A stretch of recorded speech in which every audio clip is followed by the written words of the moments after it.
Chief Deputy, you in charge of the jail. What kind of problems do you have in the jail? Right now, our biggest problem is trying to keep the jail count down. We have our capacity of 966 inmates. This morning we have 878 inmates. Approximately 140 of those inmates are state prisoners waiting to be transferred out to the state prison system or to the detention centers. Do you run into fights and all those kind of things in the jail? We have some disagreements among the inmates, not a whole lot. Tempers flare, they're frustrated from being locked up because they can't get out to be with the family and because of the charges, and there are some disagreements, not a whole lot of fights amongst them. Do drugs ever get inside of the jail? I believe it's hard to keep drugs out of any jail or any prison system. We do everything we can. Yes, there contraband do get into the jail. That's something that we constantly working on, try to prevent, but they have all day to try to figure out ways of getting contraband into the jail. But yes, there contraband do get in sometimes.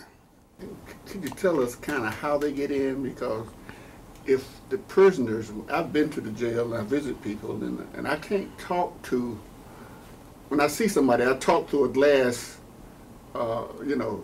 window and stuff. So how could somebody bring them in? A couple of ways that some of the drugs get in is, when a person is first arrested, sometimes they'll miss doing the search. The most recent ways that we've found that drugs are coming to the jail is some of the cars that's on the market now. A lot of them have this little space in between them because they make music. People are hiding tobacco and drugs in that area and sealing it back up. Another way that we're running into now is a lot of times we cannot open attorney mail because of attorney-client privileges. A lot of them are creating these attorney envelopes and sealing the drugs in those and mailing it in. That's interesting. So when the jail get overrun, you got too many people in the jail, what do you do? What do you do with that? Well, we're constantly calling the state, asking the state to try to pick up some of the inmates, especially the detention centers and the prison system. We work closely with the judges and the probation officer.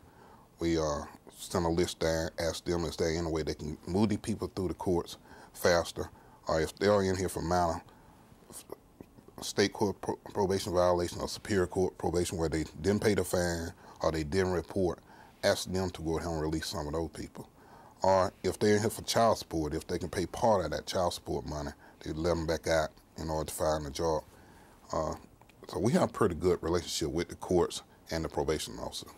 But the people that are felons, the people that are shooting and killing and all that, you don't let them out on early release? You No. let them out to make room for other people? We let the minor charges out to make room for the more violent people. Most of the violent people, we do everything we can to keep them behind bars.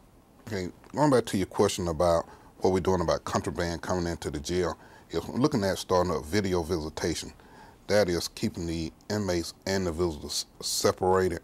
A lot of times, there are ways they find to get drugs and cigarettes through the glass. With video visitation, they would be still in the housing area. The visitors would still be in the visitation area, and they basically will be visiting over a television screen.